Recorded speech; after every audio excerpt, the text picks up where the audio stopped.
I'm the Reverend Dr. Colin Bossen, Senior Minister. And I'm Tawana Grice, the Business Administrator. This Sunday before Thanksgiving, we wanted to take the opportunity to thank all of the members and friends of the First Unitarian Universalist Church of Houston who have provided financial support to the congregation during this difficult time. With your support, we have been able to keep our congregation running in a safe online fashion. We are serving more people than ever. In October, our online programs reached more than 2,500 households. That's 2,500 households with whom we were able to share Unitarian Universalism's message about radical love and acceptance, transformative justice, the power of democracy, and the clarity of reason. We are profoundly grateful for your support. I'm preaching today's sermon on truth and reconciliation. It's an open letter to President-elect Joe Biden in which I ask him and us to think about what must be done to heal from the wounds of racism and division that continue to plague this country.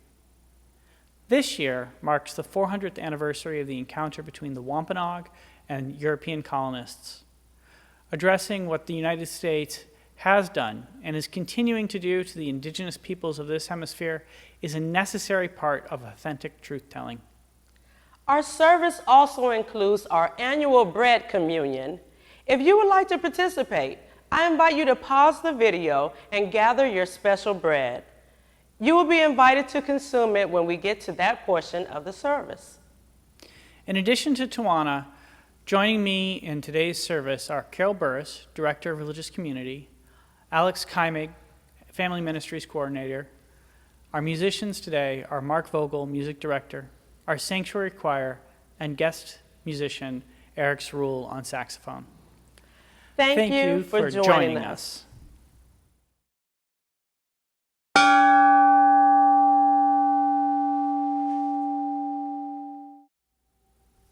Earth, water, fire, air, we gather this day, connected virtually by photons and sound waves, knit together by the magic of technology, to give thanks and to celebrate all that is our lives and our connection to the sacred. The earth, our feet rest upon it, our bodies are made from it. When our time is done, we return to it. The water, it flows through our veins and nurtures our lives. The fire, the spark within, the warming of body and mind that light illuminates. The air, that which becomes our breath, which is to say, our spirit, which is to say, that which animates us. Earth, water, fire, air. This day, let us give thanks for each of them, and in doing so, come, friends, let us worship together.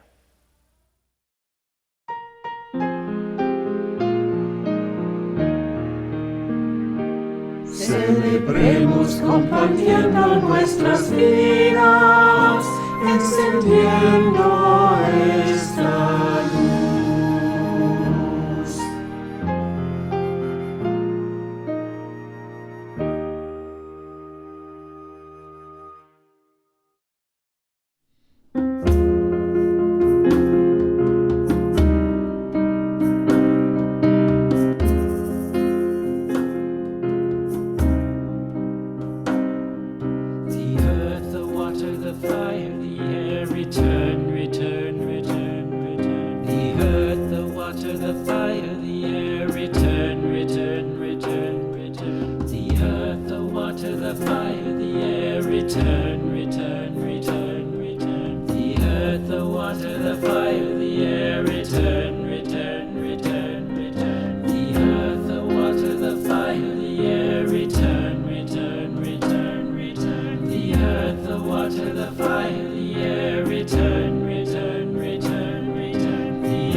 Return,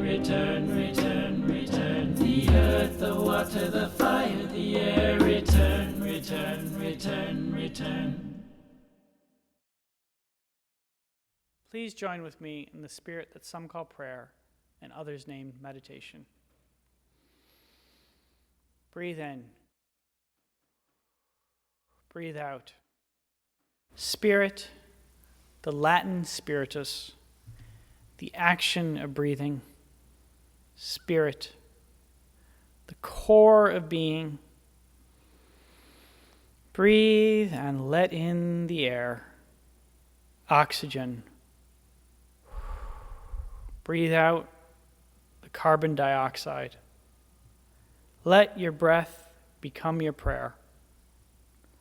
My breath forms my words, my prayer on this Thanksgiving Sunday. My prayer this morning is simple. May all who hear my voice remember to open themselves to gratitude. There is much we could resent in this world. We could resent the incompetent political class whose mismanagement has caused hundreds of thousands of needless deaths and whose cruelty has forced millions into poverty. We could give ourselves over to anger at the reality that we will not be able to safely gather with so many of our friends and family, see so many of our loved ones over this Thanksgiving weekend. But instead of resentment, let us open ourselves to the blessings of the world, for this is a time of thanksgiving. Let us be thankful for the good earth, the good sun, water and air, and all that makes life. Let us be thankful for the time we have to be blessed by the light of stars and the shadows cast by the moon, to be blessed by each other, even when we are separated by impossible distance. Let us be thankful for all that is our lives. Let us remember to savor them in these times when all is fraught. Let us be grateful and make of our Thanksgiving a true day to give thanks. That it may be so, I invite the congregation, absent in body, but present in spirit, to say Amen. We pause now together to lift up that which sits heavy and light on our hearts.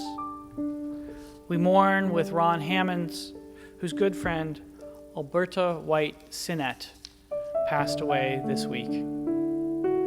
I invite you now to say the name or to bring to mind those you wish to be held by the loving embrace of this religious community.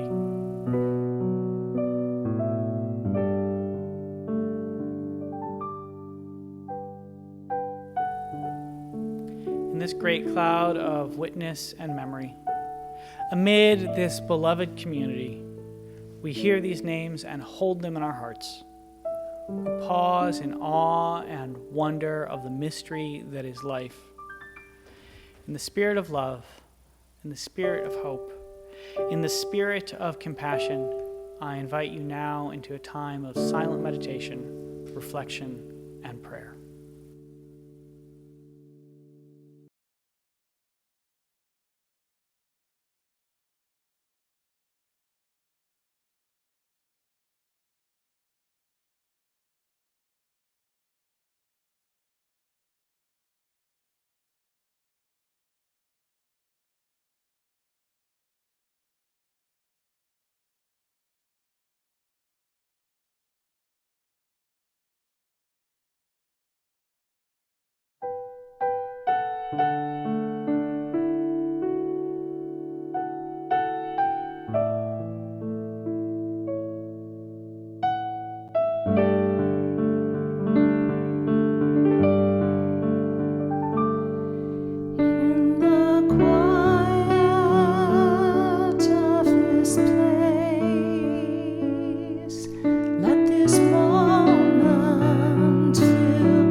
Guide us through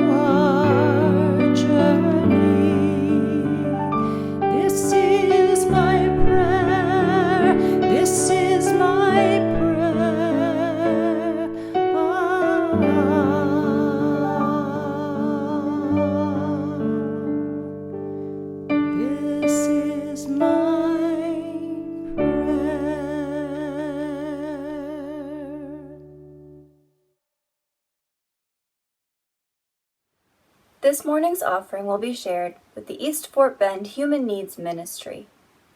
This Interfaith Alliance serves East Fort Bend County families in need. The ministry runs the local food bank, handing out close to 20,000 boxes of groceries last year.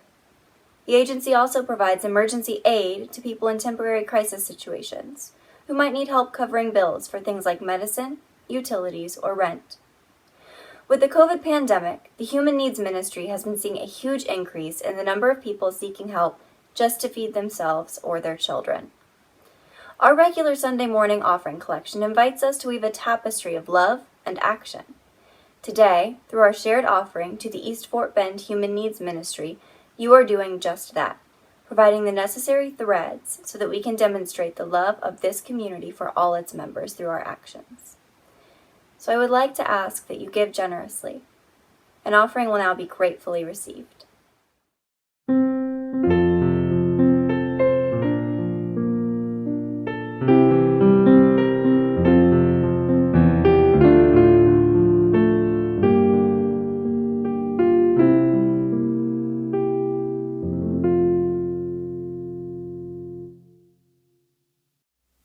Our first reading this morning comes from An Indigenous People's History of the United States by Roxanne Dunbar Ortiz.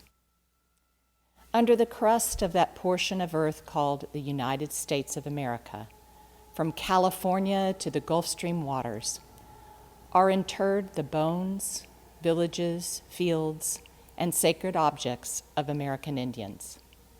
They cry out for their stories to be heard through their descendants who carry the memories of how the country was founded and how it came to be as it is today.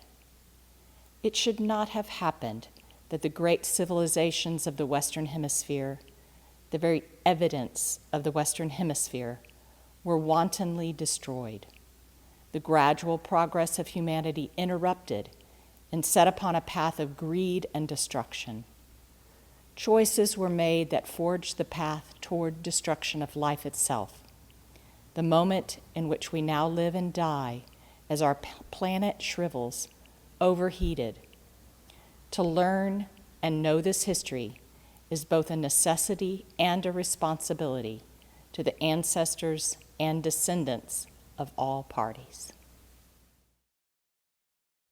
The second reading from Truth and Reconciliation by Desmond Tutu. True reconciliation is based on forgiveness, and forgiveness is based on true confession, and confession is based on penitence, on contrition, on sorrow for what you have done. We know that when a husband and wife have quarreled, one of them must be ready to say the most difficult words in any language. I'm sorry. And the other must be ready to forgive for there to be a future for their relationship. This is true between parents and children, between siblings, between neighbors, and between friends. Equally, confession, forgiveness, and reconciliation in the lives of nations are not just airy and fairy religious and spiritual things, nebulous and unrealistic. They are the stuff of practical politics.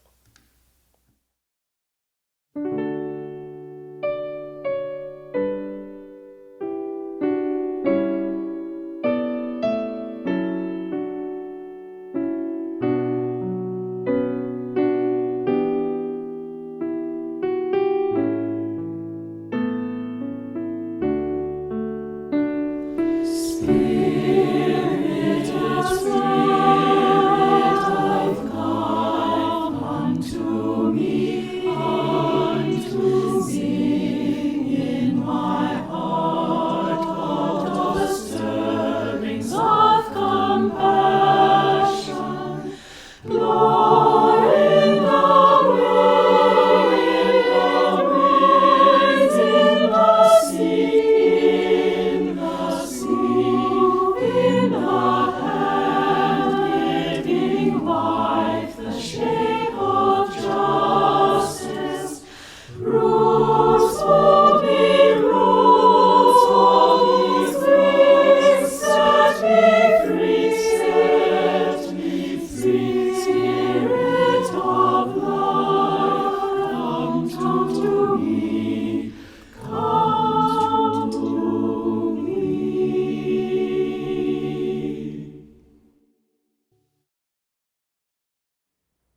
This morning's sermon is an open letter to President Joe Biden.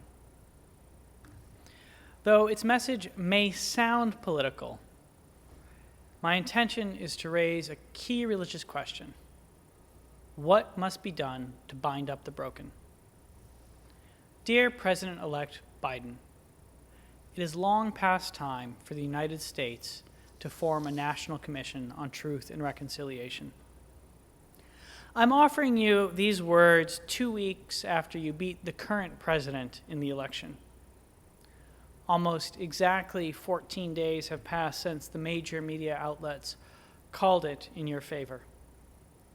In the presidential election, with the largest turnout in history and the highest rate of voter participation in more than a century, in the midst of the worst health disaster in over 100 years, and the most profound economic crisis in either of our lifetimes, you earned more than 80 million votes, 10 million more than any other president in history. It is an extraordinary achievement. Your campaign slogan was simple. You said you were waging a battle for the soul of the country. The current president has yet to concede that he lost that battle. But in victory, you stated, now is the time to heal, and claimed we must stop treating our opponents as our enemy. In these past days, as the incumbent and his allies have comically but destructively sought to undermine the election results, I've found myself thinking a great deal about your desire to be a healer and your injunction, we must stop treating our opponents as our enemy. I know that you long for a country in which people don't see red states and blue states, but a United States. And so I write to encourage you to create a national commission on truth and reconciliation, to spark a dialogue throughout the country on what must be done to bring about healing. As you know, Archbishop Desmond Tutu was the chair of South Africa's Commission on Truth and Reconciliation. He tells us true reconciliation is based on forgiveness, and forgiveness is based on true confession, and confession is based in penitence, on contrition, on sorrow for what you have done. And here, I must confess that your desire fills me with hope and with worry. I'm hopeful because I believe that healing is possible. The world saw some of it in South Africa after the fall of apartheid. In that country, people like the South African anti-apartheid activist Mulasi Mpumbwano came to the conclusion that a central part of the project of dismantling that country's racist regime lay in the recognition that its perpetrators were, in Mpumbwano's words, God's children, and yet they are behaving like animals. They need us to help them recover the humanity they have lost. As Tutu put it, South Africans were less than whole because of apartheid. For our dignity can only be measured in the ways that we treat others. Under the nation's white supremacist system, everyone experienced dehumanization. Black people were targeted, exploited, and brutalized. Many white people became more uncaring, less compassionate, less humane, and therefore less human. The process helped those who participated in it reclaim some of their humanity. Much of the truth of what happened under apartheid was revealed, and that truth enabled the possibility of reconciliation. It empowered those who had been victimized to confront their perpetrators. It forced perpetrators to come to terms with what they had done. They had to acknowledge their guilt. This offered both parties the possibility of a new beginning. It was a radical process. For if we want to heal, We must, in Tutu's words, go to the root, remove that which is festering, cleanse and cauterize, and then a new beginning is possible. Key to that new beginning was the recognition on the part of the perpetrators that they must act differently in the future. It was not enough for them to confess their crimes. They had to transform themselves. Militant white supremacists had to cease in their efforts to maintain or restore white supremacy. Activists who had deployed violence in the past to achieve political ends had to renounce violence and commit to the electoral process. It was not perfect. Its focus on political crimes meant that South Africa never addressed the economic exploitation and wealth disparities that lay under the nation's system of white supremacy. And so today, while Africans run the government and the legal regime of apartheid has been shattered, the country remains one of the most unequal on earth. The economic situation is actually worse for many black South Africans than it was 3 or 4 decades ago. And yet, it did help transform the country into a multiracial democracy, a rainbow nation, in the words of former South African President Nelson Mandela. Violence throughout the country has decreased. The murder rate is now 50% less than it was in 1994, the year that Mandela came to power. And while South Africa remains one of the most violent countries in the world, that single statistic is remarkable. It is impossible, of course, to know for certain how much all of this is due to the work of the Truth and Reconciliation Commission. But if the past 4 years have taught me anything, it is that the moral tone, the moral leadership of the highest elected officials in a country matters a great deal. It has an immeasurable impact on how individuals relate to each other. Cruel and crass politicians encourage cruelty and incivility. They make what should never be acceptable normal. And here we come to my worries. Your desire to be a unifying figure has already been undercut by the refusal of many of your former colleagues in the Senate to recognize you as the winner. It seems likely that they will refuse to cooperate with you with your political agenda. It is probable that they will attempt to veto several of your cabinet appointments. Texas Senator John Cornyn has already gone so far as to call your potential nominee for Labor Secretary, Vermont Senator Bernie Sanders, an ideologue, and indicate it would be very unlikely he would be confirmed in a Republican-held Senate.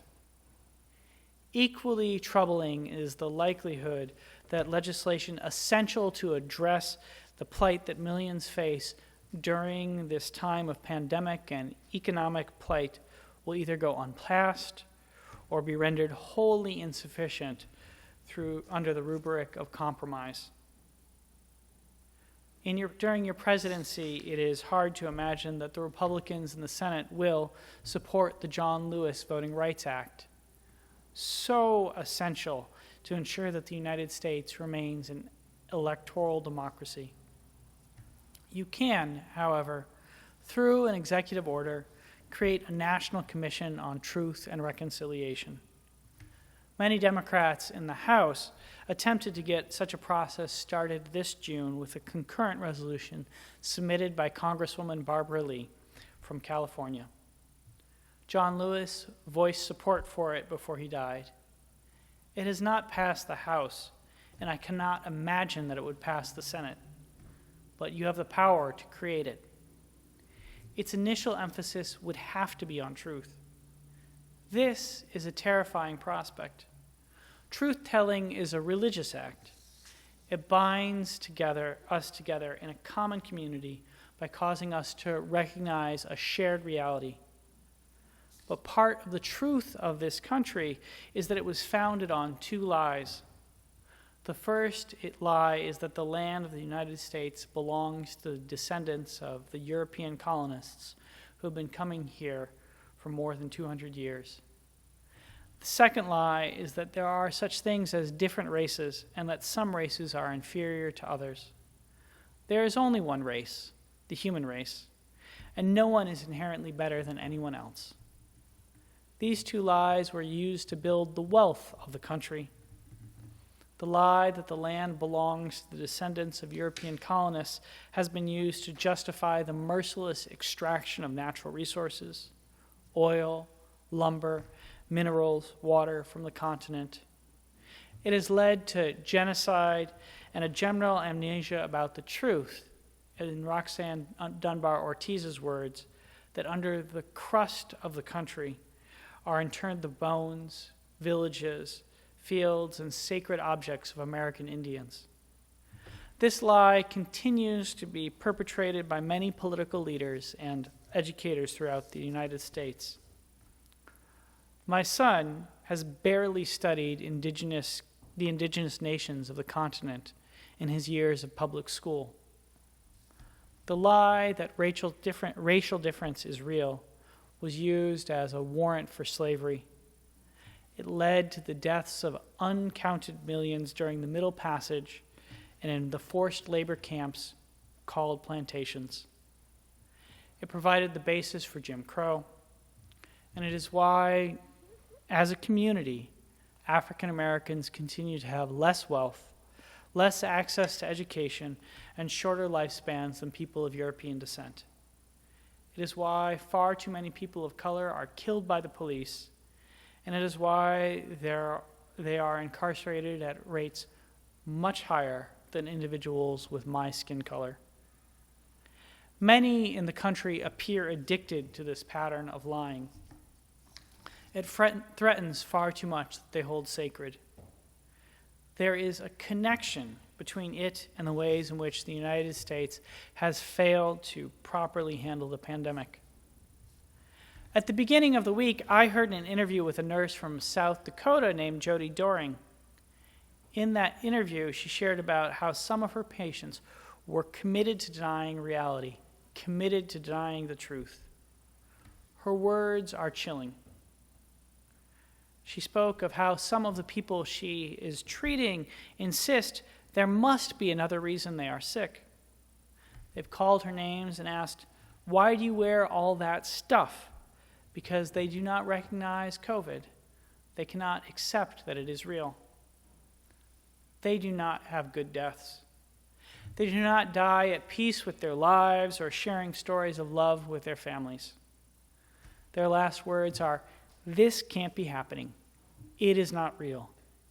Instead of accepting the truth of the pandemic, that the virus does not care about your politics, that the virus can kill any of us, they die clinging to a lie.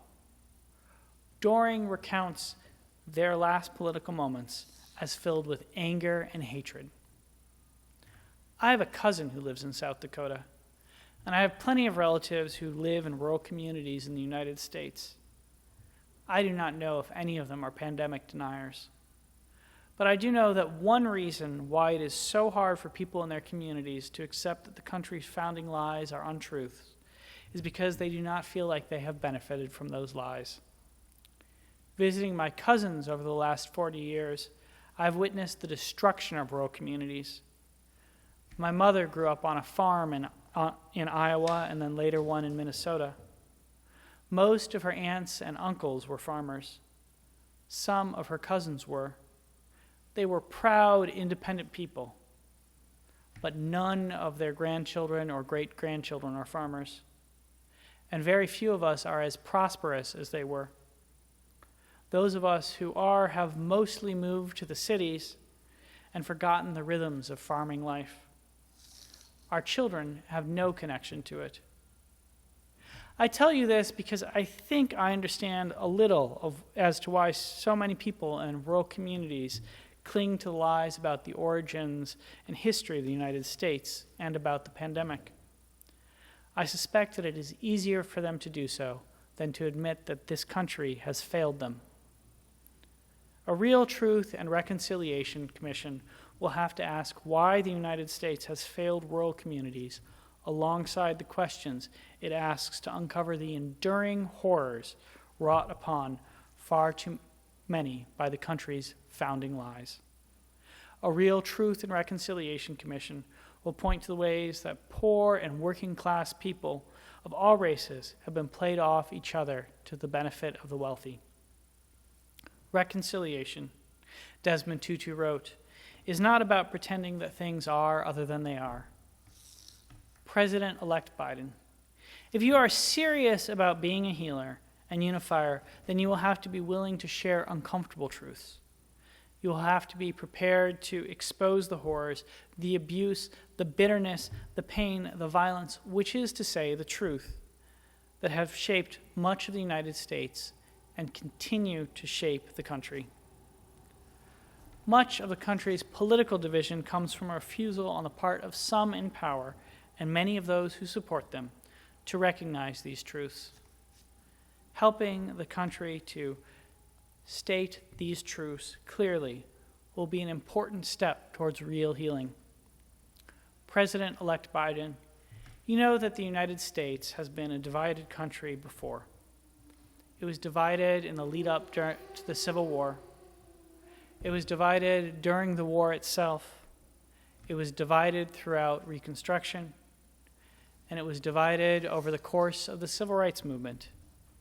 In each of these periods, there are people who look like you and me, people with what one of my friends likes to call the complexion connection, who have preached unity and healing. But so far, whenever people of European descent have spoken of moving forward together, they have only tried to heal the divisions between people who believe themselves to be white. In the aftermath of the Civil War, white liberals in the North sought healing with white former Confederates in the South at the expense of African Americans. After the Civil Rights Movement, many whites, whether they self-identified as liberals or conservatives, decided that the United States was a post-racial society and that no further work was needed to dismantle white supremacy, which is to say, to uncover the truth behind the lies and to begin the work of reconciliation. If you are serious about the work of healing that you have set yourself upon, then you must not make the same mistake. You cannot seek to reconcile white people at the expense of everyone else. You must take the bold step of telling the truth about all that has happened and how it has harmed everyone. Continuing to live in a nation founded on lies does not just hurt Indigenous people, African Americans, or other people of color. It hurts everyone. Think about the stories from rural America that Doring shared. Were they not stories about people dying from their refusal to accept reality? I'm delivering you this open letter on the Sunday before Thanksgiving. I've chosen to deliver it today because this Thanksgiving is the 400th anniversary of the encounter between the Wampanoag and European colonists at Plymouth that has been mythically turned into the first Thanksgiving. In many Indigenous communities, it is a time for mourning and recognizing all that has been lost. I'm delivering this open letter to you on a Sunday when about 200,000 new cases of COVID will be reported, and around 2,000 people will die of the disease. It is traditionally a time to gather with family and friends. This year, I won't see my parents or my stepdaughter or my brother and his partner. This year, I will be reflecting upon all who have been lost. I'm delivering you this open letter as a sermon to my congregation in Houston, Texas. We've not had an in-person service since March 15th. We've met faithfully via Zoom and held worship online, but it's not the same. I miss my people. I miss looking over my right shoulder and seeing our music director sitting at the grand piano, and behind him seeing the choir seated there. I miss peering over the pulpit and seeing the assembled members of the community, voices joined in song or offering an amen at the end of a sermon or prayer.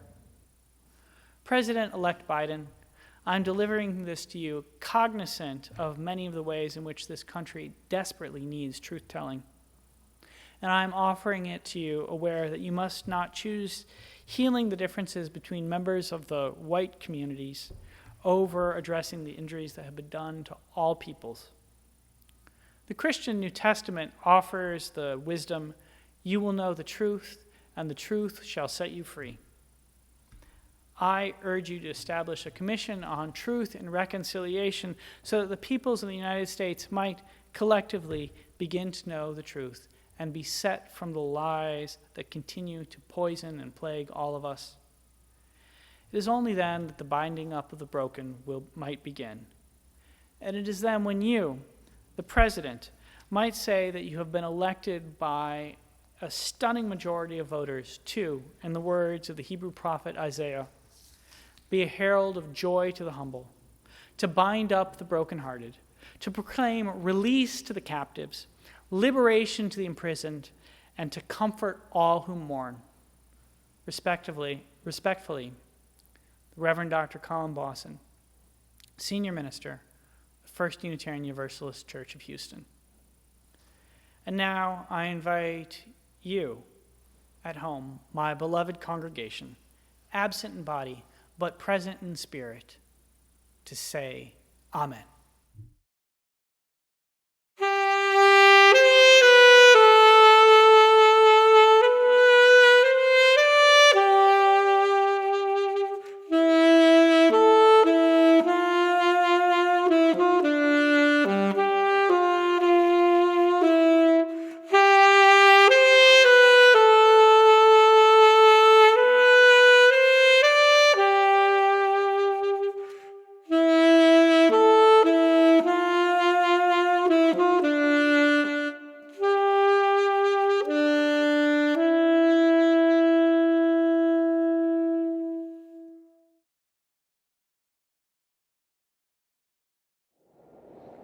I invite you now to participate in our bread communion. I will say a blessing and afterwards invite you to eat a piece of bread. If you do not have one with you, you might want to pause the video so you can go get one. Our blessing is responsive. Your part will appear as words on the screen. Seeds, scattered on fertile ground, are warmed by the sun and fed by the soil. They sprout and grow, producing great fields of grain. We bless these seeds. The grain is harvested and ground into flour and shipped across the nation. The flour is mixed with yeast and water and salt and kneaded, allowed to rise, and baked to make bread. We bless these seeds. We bless this bread. The breaking of bread is an ancient ritual of community, celebrated in many traditions. The bread is broken in the sacred space of this worship service and shared in this community of love. We bless this bread. We bless this community of love. These loaves were baked with abundant love, love that multiplies all that is around it.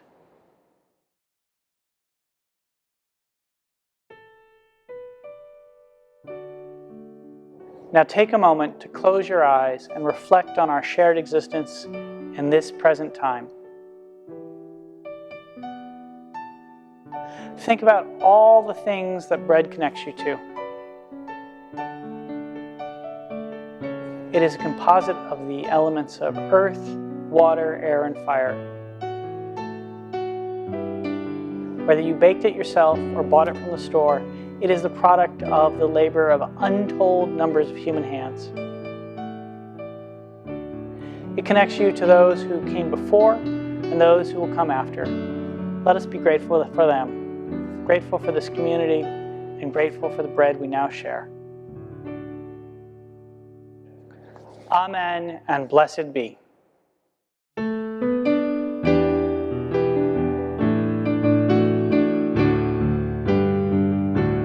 We give thanks for this precious day, for all gathered here and those far away, for this time we share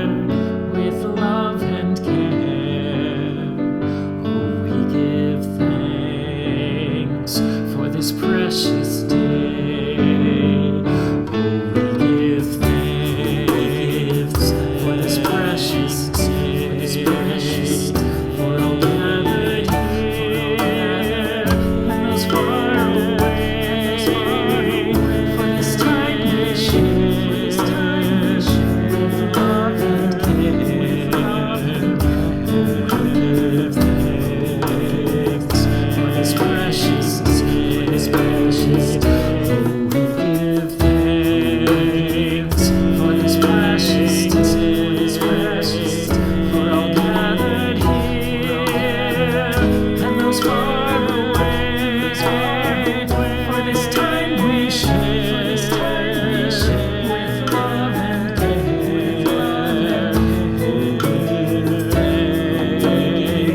For this precious day, for this precious day, for this precious day, this precious day, for this precious day.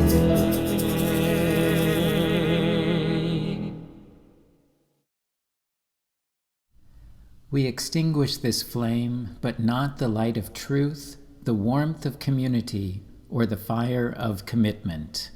These we carry in our hearts until we are together again. We give thanks for this precious day, for all gathered here and those far away, for this time we share with love and care. Oh, we give thanks for this precious day. Let us be thankful for this precious day and for this time of thanksgiving. And as we are, let us be thankful for the truth, for it is what shall ultimately, truly set us free. Amen and blessed be.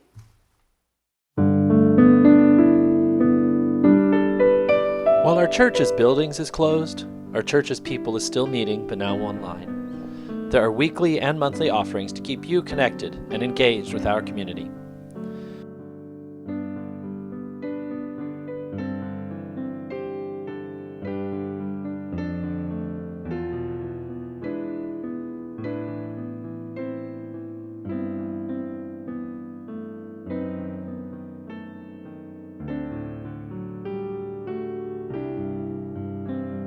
Join us at 11:30 after the service for our coffee half hour to chat with new and old friends. Please note that there is no reflection and sharing group meeting this week. Meet with Reverend Scott Monday at 7 for an informal chance to comment, chat, and ask questions. Discover your strengths and balances through a therapeutic approach to yoga alignment and mind-body integration. Our new online beginners yoga class is Tuesday at 7. The Healing Racism series continues this Wednesday at 5. On Wednesday evening, members are invited to stop by between 4 and 6 p.m. to pick up a potluck Thanksgiving dinner plate. Please email alex@firstuuhouston.org for the link to RSVP. On Thanksgiving Day, join us from 11 a.m. to noon via Zoom for a holiday blessing and fellowship. Many of the topics for upcoming discussion groups are on our website, firstuuhouston.org/online-group-meetings. Visit there for more details and to sign up. And remember, all times shown are Central Standard Time.